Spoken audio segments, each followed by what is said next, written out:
Welcome back to another episode of Not Even D2, the podcast covering Division III sports through interviews with those involved in Division III. On today's episode, we got another stud basketball player, Caleb Williams, who just finished his final year at Macalester, averaging 20 points per game in his last year, and is now transferring to the Division I level, going to Minnesota to play in the Big Ten, going to be playing a ton of competition. But what you think about our episode with Caleb? It was great. Joe Palmer, sent Caleb's number to you. So appreciate Joe for the, help with that. And we reached out to him and he was more than willing to help us out, man, and get on the pod. And it was a good conversation. We talked about his career at Macalester, talked about his mindset, just heading into games and also the Minnesota game, what he works on in terms of his game. Because he has he hits a lot of tough shots just watching his game, like a lot of mid-range pull-ups. Off the dribble threes, so hearing what he puts into his game, it was just a really good conversation. I'm glad we were able to connect with him. JJ Redick does this in his podcast, but I might go on a little rant right here. So, like every year, a Division III team beats a Division I team, or a Division III player has a standout game against a Division I team. I feel like at some point we got to stop being surprised about like Division III teams being able to compete against D1. Like, this is what we've been trying to tell people, that there's just so much talent. And I'm not trying to take anything away from Caleb. Like you just said, I personally believe he's one of the best scorers in the whole country, regardless of the division. But we got to stop acting like this is just like impossible for a Division III player to go off. Because like Caleb mentioned this, if a Division III player was in a different situation or was an inch or two taller, like they'd be easily Division I players. So let's just keep that narrative in our head this upcoming season when we see someone do something like what Caleb just did. But it's definitely a lot to talk about with Caleb. You mentioned a lot, so I'm not going to keep going on and on about it. But one thing that I definitely respect about him is even when he scored 40 against Minnesota, it was like when we asked him about it, it's like my teammates, or we were looking to do this as a team. So I definitely respect players like that they have all the individual accolades. They do impressive stuff on the court, but they stay true to the overall team success and caring about other people. Yeah, for sure. And like to add on to your point, I mean, he literally said he was like during the game, like he was like, yeah, like, in the moment, like you're in a flow state, right? Like it's like you want to like be like, oh, wow, I'm 12 for 12, or I'm, haven't missed a shot in the first half. Like I'm on fire. But at the end of the day, he was focused on probably winning the game 1 or 2, just trying to help his team, see where the team is at. And like at the end of the day, just try to help the team out. And, he's just all humility, like from Caleb, you know what I'm saying? He didn't come in cocky. He didn't come in like, I'm da. Like it was good to see. And I also want to talk about your point before about like, not being surprised about, these Division III players. I know we don't want to have a long intro, but, I think I mentioned this in an episode before, like a lot of like, me and you, like, we're not surprised. People in the Division III world, we're not surprised, right? Because we know what we put into the game at the end of the day. It's really not that much different from some of these Division I, Division II players. Like we work just as hard. We put in time in the summer. We put in time in the spring. We put in time in the fall. We, work in our season. These coaches, Division III coaches, aren't getting paid as much as the Division I coaches and are still putting in just as much work.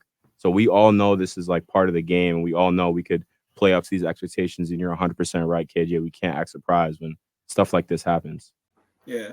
So we're definitely be on the lookout for the next player to go off this next year. But that's going to do it.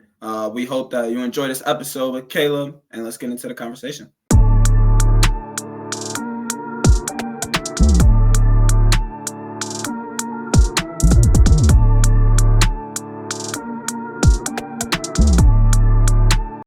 All right, we're here with Caleb Williams. How you doing today, my guy? We're having a great day. Just got out the gym, so time to do an interview with y'all. Yes, sir. What you been working on, bro? Like, what does the gym sessions look like right now? Bro, to be honest, defense, and then I'm doing a lot of footwork stuff and passing because, I mean, I do a lot of shooting, but I gotta get better at the other facets of my game for sure. How you get better at defense? Like, what do you? I was literally gonna ask that. You bring in a couple guys and you just say, hey, I'm gonna play defense on you for 30 minutes. Just rotate in and out, and then just I mean, it sucks, but it's good for you. So Respect Yeah. it. So I want to talk some NBA before we get into more about Caleb. Both series, Western and Eastern Conference Finals, is 3-0 right now. So assuming the Mavericks and the Celtics are in the finals, who's your pick? And also just talk about who your favorite team is. man, so my roommate's from Boston, so I cheer against Boston no matter what. So I'll pick Dallas, but I mean, watching Dallas play the Timberwolves, man, Kyrie and Luka look unstoppable. Like, I mean, they just play drop coverage and Luka just tears them apart every single possession. So it's tough to watch. It's kind of like a grandfathered in T-Wolves fan going to college out here in Minnesota. So I'll officially lock in the Mavs. Don't tell my roommate though. I'm So, tracking the same. Yeah. Wait, but you are a Bucks fan though, so it's probably kind of tough to see the Pacers beat them, right? I'm a Knicks fan, so I'm in the same boat, bro. I understand. We had the same thing, man. Injuries. It wasn't even a fair no. fight, so it's whatever. Yeah. All right, let's stop the NBA talk because you guys are talking about some excuses now. I'm not liking that. But I want to take you back to your high school days. You went to Wild Rose High School in Wisconsin. You were a dual sport athlete. I'm going to skip over this proud accomplishment, but you were a state champion in the triple jump in 2019. But on the basketball side of things, you were all conference from 2017 all the way to 2020. So from freshman year on, you were all conference. And in 2020, you were AP Associated Press All State. So just talk about the recruitment process for you before picking Macalester. Yeah, I think honestly, I went to a small high school, and so exposure wasn't a big thing. I obviously played AAU, but it's not like I was getting a lot of offers from that. And so I was pretty much just heavily recruited D3 across the country, no offers D2 or D1. And so I was kind of dialed in on that D3 kind of lifestyle and kind of figuring out what schools would be best, like academically, and also maybe if I wanted to, give me a chance to do track too while I was there. And yeah, I took only a couple visits, but it was a crazy process. I'm sure everyone's kind of been through it now at this point of just answering calls, talking to coaches, and then honestly just kind of going with your gut and seeing who you like the most, who you believe in the most. And it kind of came down to Williams College out in Massachusetts and then Macalester. And Macalester was kind of we weren't great when I was looking to come here. And so they just brought in a new coach, Coach Abe, and Coach Nor was the assistant coach. And I kind of just decided that I wanted to kind of try and build something rather than continue like a powerhouse program, if that makes sense. I mean, no hate either way, but I just thought that it would be kind of fulfilling to kind of try and come here and kind of build a program from the ground up with them. And I ended up believing in them on my visit. And yeah, I couldn't be more happy with my choice. It's been a great 4 years at Macalester for sure. Real quick, I'm just a little curious about this. Did Coach App recruit you from Williams, or was it somebody Yeah. else? Yeah. That I was gonna say that interview with him is gonna drop soon. We talked to Coach App. He's a really good guy. Yeah, he's an awesome guy. Even on my visit, it was great. So real quick before we start talking about your, years in college, you came in your freshman year and you killed it from day one. And it made me just wonder, you grew up in Wisconsin, and Wisconsin has a lot of great hoopers that have come out of that state. And I know you talked about maybe you didn't play the best competition and you didn't have the best notoriety, but what do you think, playing in Wisconsin, what did that do for your game heading into college? yeah, I mean, it's definitely everyone's super skilled, right? You may not have the size, you have the athleticism of like bigger schools in different states, but everyone's kind of been locked in since they were young, working on their game. And so, in that sense, I think I was just prepared from a skills standpoint to kind of play at the college level. Luckily, I came into Macalester in a position where they needed a skilled like guard type player that didn't need to be like overly strong or experienced. So I had a lot of leadership from my teammates. So that just gave me kind of the perfect opportunity to start right away. And so that's just kind of how it happened. I just think I was just ready to come in and be that scoring option for a team that had a lot of other pieces in place. And yeah, that just came from honestly a lot of shots up with pops in the driveway, at the park, in the gym, and just the reps. Word. So following your freshman year, you had a really good sophomore and junior season too. So what were some goals and expectations that you had for yourself heading into your senior year? Yeah, I think honestly the biggest thing was winning, just for the program. And then when you do those things day to day, I think the other accolades and stuff fall into place without really looking for them. And so just working hard every day. Obviously, the goal is to be an All-American, probably for most players at this level. And to my point, a part of that is having a successful season as a team. And we ended up battling a lot of injuries this year, and so we weren't as good as we had hoped. But yeah, I kind of just knew that I was in a position to kind of go out there and continue what I had done the last 2 years. Just got to know that, I mean, you're on people's radar. You've been scoring for 2 years, and that's not going to get any easier. So finding new ways to impact the game other than just the same old ways you've been doing in the past was kind of my mindset headed into senior year for sure. Yeah. You talked about how, you're a scorer, and looking through your film, you can score at all three levels. You're hitting tough shots. So I'm kind of curious, like, are you practicing, fadeaways, shooting with two people on you? Just talk to me about like what the actual intricacies of your workouts are. Yeah, so I mean, ever since I was in high school, I take a lot of fadeaways. That's something not a lot of coaches like, but it just kind of worked out. And so I've been taking those types of shots in game for a while. And any of my teammates at college or in high school know that when those shots are going in, it's not an accident. That's where I'm really a professional scorer, I think, in that level, in that range. And so I was kind of blessed to come and have an opportunity at Macalester in college to kind of be able to have the freedom to do my own thing. And I'll shout out Gabby Ramos. He was our assistant coach this past year, and he was actually my teammate my freshman year. He's been really my skills trainer the past little while when we're in season. And so he knows kind of my game and what I need to get better at, things to keep sharpening. And so, yeah, I mean, shots like that don't just fall in a game if you haven't taken them in practice. And so just understanding that I've shot those fadeaways, turnarounds, tens of thousands of times in my life. And luckily it's kind of benefited me today. You talked a little bit earlier about how you kind of went into a system at Macalester that needed someone to score the ball. But did you have any like growing pains early on during your time at Macalester or no? For sure. I think one thing any high schooler is going to struggle with the physicality their first year. It's just different. It's reffed a little bit differently. And everyone else is just way stronger than you. They've had 4 years to train with pretty much a college strength coach, 4 years of conditioning. And I think, honestly, the biggest growing pain was just being depended on as a scorer as like a young guy. I think in that sense, it can be hard when you're missing shots and you're not as kind of level-headed. I'd say I was more emotional up and down with the way they went. But honestly, having great leadership on the team kind of helps you out with that. And I was really lucky to have guys that knew I was that scoring threat for them, and they knew how to keep me on pace and keep me level-headed and feed me when I needed to get shots. And so I think in that sense, a lot of my growing pains were lessened by the guys I had around me at the time. Yeah, you kind of exploded this year based off of an exhibition game, and I want to talk about that day. So you guys played against Minnesota, a team in the Power 5. You exploded for 41 points. You made 5 threes on 12 attempts, and you actually had 23 points in the first half. So I'm just curious, like, when you knew, like, I can actually compete at this level. Just talk to me about the preparation for that day and what your mindset was going against a great program in Minnesota.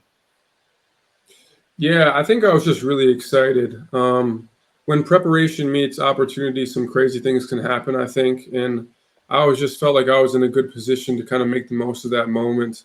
Obviously, none of that happens without teammates and coaches, but I just kind of knew that this was a big opportunity and that it would be fun to kind of really test myself against that level of like defense and defenders and kind of honestly kind of measure yourself a little bit up to other people. And so, I mean, once those first couple of shots fall, it's easy to get really confident. And so that's kind of what led me through the rest of the game. But one thing at the D1 level, there's a lot of drop coverage when you have a good big. And so that's kind of what we saw in the pick and roll in that game against Minnesota. And that's kind of that's just a chance to go off if they're in drop and you're hitting the mid-range shots. And so I think once I kind of figured out what kind of defense they were playing, they didn't have much help coming. And so luckily my teammates allowed me to do my thing, go one-on-one a couple of times and get shots up like that. But yeah, I think even asking my teammates, they probably knew after those first like 3 or 4 that it was going to be a pretty crazy night. Yeah. I mentioned you had 23 points in the first half. You were 8 of 15. You ended the game leading all scorers. So what was like the halftime? What were you feeling at halftime? Like, this is my opportunity to keep going. Were you high of life right there? Just talk to me about, going through that game, what was going through your brain. Yeah, I think it's definitely hard not to get caught up kind of knowing what you're doing. But I think luckily at that point, I was kind of in flow state. I was kind of just, I wasn't really thinking of anything. I was kind of just doing what came to me. And so in that locker room, I was really still just locked in and focused at halftime about what we can do to keep it close and kind of honestly just work on the things we want to work on in the second half. And so in that sense, it was easy to stay locked in. Definitely like after the game, seeing the fans as we walked out of the like huddle and back down to the locker rooms, meeting with family after, that was definitely kind of a surreal feeling, kind of when you really take in what had just happened. And so fortunately for me, that held off until after the game. So yeah. That's actually a perfect transition. So I remember actually shortly after that game seeing a bunch of reels on TikTok, through Strictly B-Ball, which is a account based out of Minnesota. And I remember they posted a video about you scoring 41, and then just the news cycle that followed about you, and you having that amazing game against them. So what was that? Just what were those following days like for you, just getting all that attention and popularity? Yeah, I mean, I knew I went off, right? And I knew that the people there had seen something that was pretty cool and that I kind of put on for my college a little bit. But I didn't know that there were going to be like these mixtapes dropped from the game. And so, I mean, even on Twitter that night, people were telling me on the bus ride home, they're like, yeah, you're like in mainstream basketball media for like the night. It was kind of cool. But then once like all the videos started dropping the next day, and luckily those blew up too. And so it was definitely crazy to have all that attention. You kind of need to shut your phone off for a little while because it can get kind of almost addicting, that like all those texts, those notifications from all the apps. And so kind of just enjoying that, but also recognizing that there's still a lot of work to do and you still got to get a lot better. But yeah, it was crazy, from famous people DMing me on Twitter and Instagram to kind of people I haven't talked to in a while texting me. It took me a while to get back to everybody, but I'm hoping I didn't ghost anybody too bad. But yeah, definitely a crazy week or so afterwards. I was gonna say I definitely respect you saying just like there's still more that needs to be done because at the end of the day, you guys did have a season to finish. So it made me and KJ wonder like what type of confidence did that really put into you for the rest of the season? Playing a game like that against that type of competition. Yeah, I just think, I mean, you never want to lose a game, but you can learn a lot from a loss. And I think that we learned that we can compete with just about anybody. Now, it's hard to hang with a team like Minnesota for an extended period of time, but we knew that we had, at our peak, the ability to play really good teams and play really competitive basketball. And so that was a great thing heading into our non-con season. It was unfortunate because we ended up losing our basically our 4 and our 5 this year that we didn't have for most of the year. So things kind of got thrown out the window as far as kind of what we had predicted for this season. And we're just trying to be scrappy and kind of put together the best season we could. But I think, yeah, honestly, I'm just thankful that Coach Johnson and the rest of the coaching staff allowed us to have that opportunity to really kind of measure where we were, even as just a program that Coach Abe has built over the last few years. That was a big step for us to get that game. And so, yeah, I just think it was the perfect combination of a confidence boost and also keeping you realistic with what you need to work on. Yeah. This is going to be the last segment before we head to break, but you had 41, which was your career high at the moment. And then later that season, you exploded for a 51-point game. So do you think that Minnesota game affected, that 51-point performance, or was that just like the off-season work? Yeah, I think that was just the off-season work. I mean, I'd never hit 40. I'd had 39, I don't know, a handful of times. So I finally broke that seal or something in the Minnesota game. And then, yeah, it was just kind of one of those moments where when those first few shots go in, my teammates knew that I was kind of hot and to get out of my way, and I kind of just was able to keep it going. And I think I was like, I don't know, it was kind of a crazy situation. I think I was like 12 for my first 12 shots or something like that in the first half. And so, um, yeah, I mean, honestly, it's just really great to see all the the quiet hours, the unseen hours in the gym pay off. And I'm lucky enough to have a role where it's really flashy, right? It's flashy to score 50 points. It's flashy to take step back, fadeaway shots. And there are a lot of people that do a lot of dirty work so that I can do that. And so, yeah, it was kind of a team success at that point. Yeah, I respect that. Stay with us. We're going to take a quick break and come back, talk about your future with Minnesota. All right, we're back. I mentioned you got some future with Minnesota. You recently committed to the school you just put 40 on. And it was going around social media that other high major schools were interested offering you. So I'm kind of curious, what stood out about Minnesota's program? They're led by a great coach in Ben Johnson. And just like what you're thinking committing to Minnesota. Yeah, I mean, like the first couple of weeks after I entered the portal were just crazy. I mean, so many coaches reaching out and just kind of fielding those calls. And I'd taken a couple visits and was scheduling a couple more when the Gophers kind of were in a position to reach out after a lot of their players left.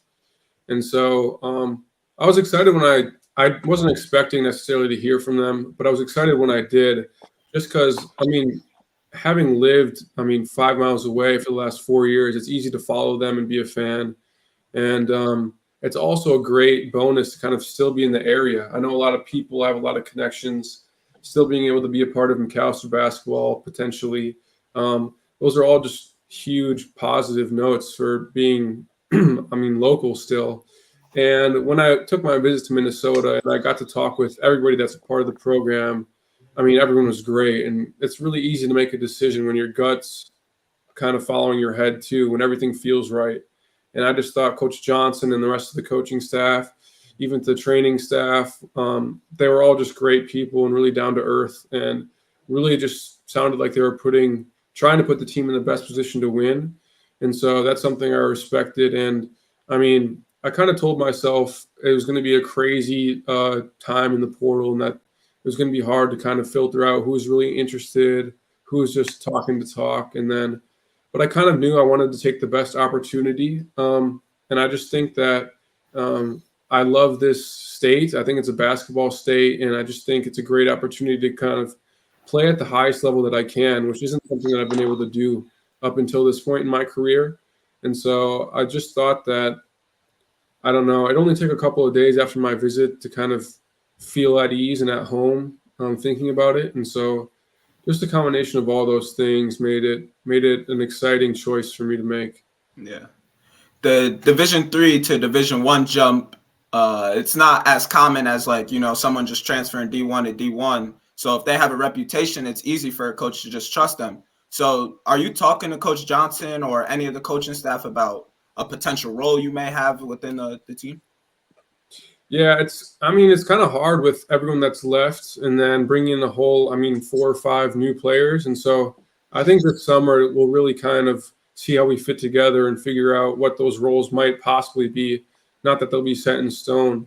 But yeah, I think my goal is to really just be whatever the Gophers need, and in a way that'll help me see the floor. And so I think I have a variety of skills that can be beneficial, and it'll just depend on where everyone else is at too. And so I don't know for sure yet. I'm just looking forward to kind of building that trust with the coaches and kind of being that guy that will do whatever it takes.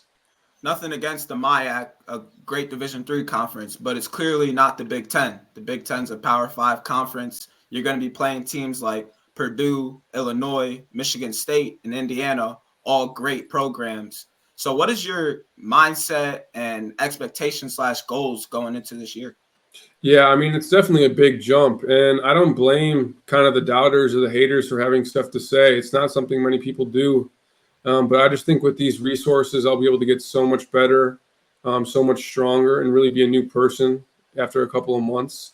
And I'm fortunate enough to have the MIAC has had a couple of guys who have made that jump at different levels as well. I mean, Joe Palmer, a few years back, headed out to CSU, and he had a great role for them this year, a really good team, a great guy. And then Raheem Anthony just last year played in the Summit League for St. Thomas, and he had a great year as well. And so in that sense, it gives me a little bit of confidence too. I know it's been done before by people that I've played against. And so in that sense, I think it's possible.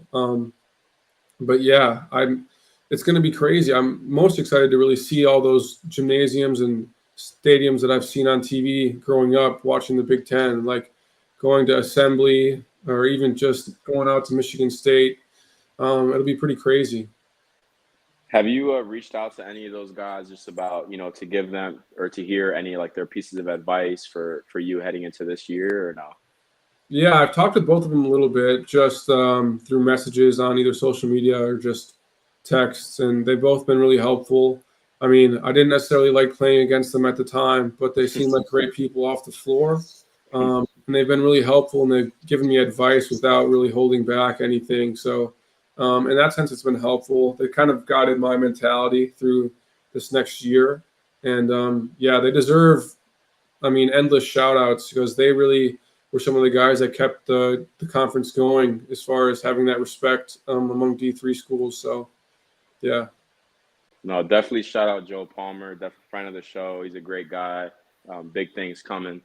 I'm interested to hear this. So you played at Macalester for 4 years, and you played there and you went to school there. So I just wanted to hear your outlook on Division III as a whole and just your opinion on the level of play and what it was like going to like a Division III institution like that.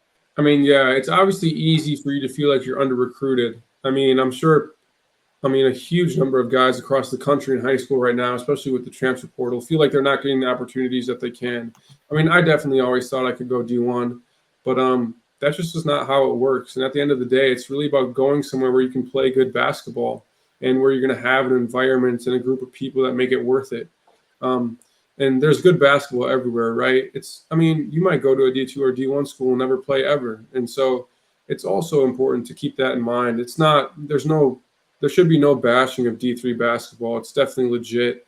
I mean, great guys, great players that if they had a little bit of different physical makeup, they'd be, super successful at the D1 level. And so in that sense, don't be afraid to go D3 for sure. And even in my position, it worked out where I'm going to end up going D1 at the end of all things said and done. So, the dream's never over, to be honest. And so I only had one game my freshman year because of COVID. And at the time, that seemed like the worst thing in the world and that everything was stupid. But it ended up being kind of my saving grace. Now I'll get an opportunity that I wouldn't have had otherwise. And so I think in that sense, you kind of just got to take it one step at a time and just trust that you'll find good basketball and not be afraid to go at different levels. Yeah. Do you think like the MIAC honestly is one of like the best conferences in Division III? Like obviously you talk about guys with Joe Palmer and the Raheem Anthony and playing in the Northeast, we don't really hear a lot about honestly Minnesota basketball. So if you could just shed a little bit more light on it. Yeah, I think it's really great basketball. Obviously, it's hard to compare when we're close to the WIAC, which is the Wisconsin conference that people probably hear of a lot. Yeah. Stud teams, all big public schools, but it's definitely a different brand of basketball, if that makes sense in certain ways. Kind of like different conferences, D1, are kind of different ways of playing the game. And so in that sense, it can be kind of hard because we haven't had like national success in a while, especially after St. Thomas ended up moving D1. But yeah, I'm sure you guys know, but there's good hoopers everywhere. And I think in that sense of individual like players with lots of skill, the MIAC has always been really good. And I think it's on the upswing as far as teams go. And so, yeah, we're also the Midwest. And so it's kind of like we're kind of quiet. Nobody really knows that much about the Midwest anyway. It's much easier to kind of keep up with the NESCAC, especially when all those schools have been good for so long. But yeah, definitely, I wouldn't sleep on the MIAC. Definitely, Joe Palmer would probably say the same thing. Definitely, hopefully, top five or six conferences in the country for sure. Yeah, it's a good answer. But I want to transition into a different topic. While we were reading your bio and about you, we came across that you're an excellent student in the classroom. You're a double major studying physics and mathematics.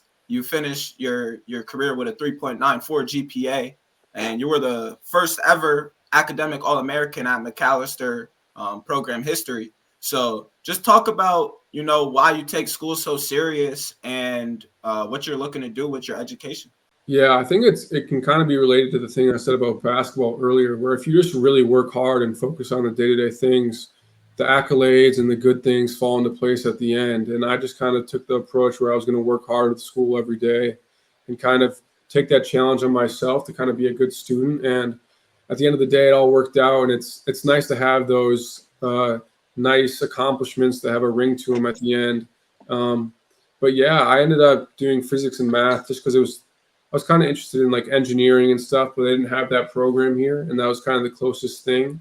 But yeah, now that I have those degrees, I'm looking forward to kind of either seeing what I can do for grad school or kind of in the job market. I just think I've built a lot of skills through school that can be applicable in a lot of areas, from business to other industries to even academia still. And so for me, doing the crazy double major thing was just a matter of learning how to solve problems and work hard.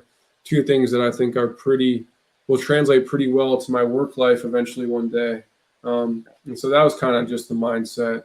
And I mean, I like math and physics too. You got to have that. So I wanted to circle back on a point you made earlier. You talked about how, maybe there was like a mindset change for this year heading into playing Division I, or when you're heading into playing in Macalester, you were living that D3 lifestyle. So I was just wondering if you could shed a little bit more light about that. Maybe what you've done differently now that you've committed to Minnesota. I'm interested to hear about that. yeah, I think things are definitely going to change, but I mean, it's tough being D3, man. I want a bulk, so I gotta go buy protein from the store. I gotta get tons of groceries. I ain't got any money, so it's like, I mean, I do what I can, but like, yeah, especially Power 5 schools, D1, it's a kind of different world as far as kind of resources go. And so I think in that sense, it'll be kind of a change of pace that I can take advantage of. But yeah, from buying your own groceries to not having the gym available for weeks at a time because it's being cleaned or other teams are in there, to even having community members in there that aren't supposed to be sometimes, you're like, man, I can't even get in the gym, in my own gym. But yeah, bro. yeah, it's kind of it builds character. I'll say that. Can't always get what you want. So yeah, I was gonna say, like, so we talked with Joe Palmer on the podcast. We talked with Sam Peak, and their Division III experience, going through that struggle, really, like you said, built their character, and it allowed those resources to mean that much more to them. Where like a Division I kid is like, oh, this is just average. You might think that's the world, and I think that's gonna help you in your transition. So definitely don't go bougie on us, bro. Sure, for sure. But we're gonna end this episode with a little rapid fire and starting 5 edition. So let us know when you're ready for rapid fire.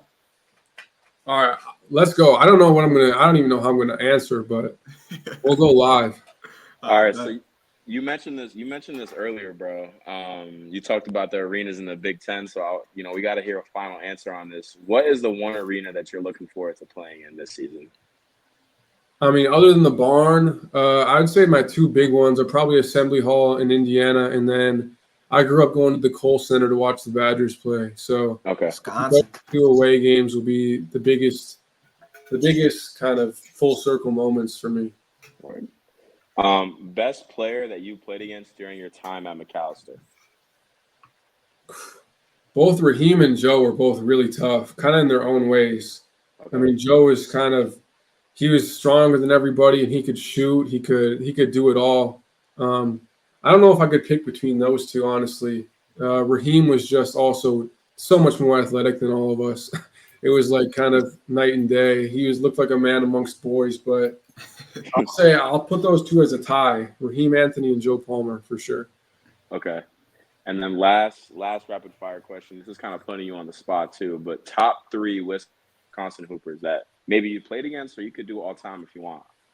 Ooh, that's good. I'll do kind of like in my age range, because that's kind of who I grew up hearing about. I mean, you guys know Marcus Domask at Illinois, and then even Jalen Johnson was kind of a big Milwaukee guy at the time while I was in high school. And then one of my AAU teammates, Max Klesmit, plays for the Badgers. He was super underrated in high school. He ended up transferring back home later in his career, and so I'll put, just off the top of my head, I would say those 3 are all really tough guys that came from Wisconsin. All right. We're going to transition into starting 5. So if you were a coach assembling a lineup 1 through 5, who would your lineup be? And this edition is going to be the best players you've played against in your career. Can be from when you were like high school to right now. Can I play with them? Does that count? Yeah, that's valid. And just give like a sentence or 2 about where they played and why you thought they were so good. All right, I'll put Max Klesmit at the 1. He plays for the Badgers right now. I was kind of the one on our AAU team. He was more of the combo guard, but I mean, he does it all for the Badgers, and I think he's a good option. And then I played against Josh Christopher and Jalen Green in AAU. And I just think for scoring options, I mean, for the guys I've played against, I'll put those 2 at the 2 and the 3 in whatever order. At the 4, man, there's a lot of good options here. I think I played against Patrick Baldwin Jr. when I was younger, like really young. So I'll put him at the 4. And then at the 5, this is kind of a left field, but I played with a crazy skilled center here at Macalester my freshman year. Shout out Jackson Henningfield. He's a smooth lefty, like stretch 5. And so I haven't played against many guys like that. And so I'll throw him in there with the mix. So Jackson Henningfield at the 5 for sure. I love that. Show some love to the D3, bro. Yeah. You played against some dogs, though. That's a good lineup. Yeah, I mean, I played against them like once. I don't know if that really counts. No, definitely. But that's going to do it for another episode of Not Even D2. We appreciate you getting on the show. We know you're busy, so appreciate you. And definitely going to be fans of Minnesota. We're rooting for you big time. Appreciate you guys. Thanks for having me on. Thanks for tuning in to another episode of Not Even D2. If you haven't already, make sure to go follow all the socials at Not Even D2. You can catch every episode on Apple Podcasts, Spotify, YouTube, or wherever you listen to your podcasts. I'm your host, KJ Allison, and I'll see you next episode.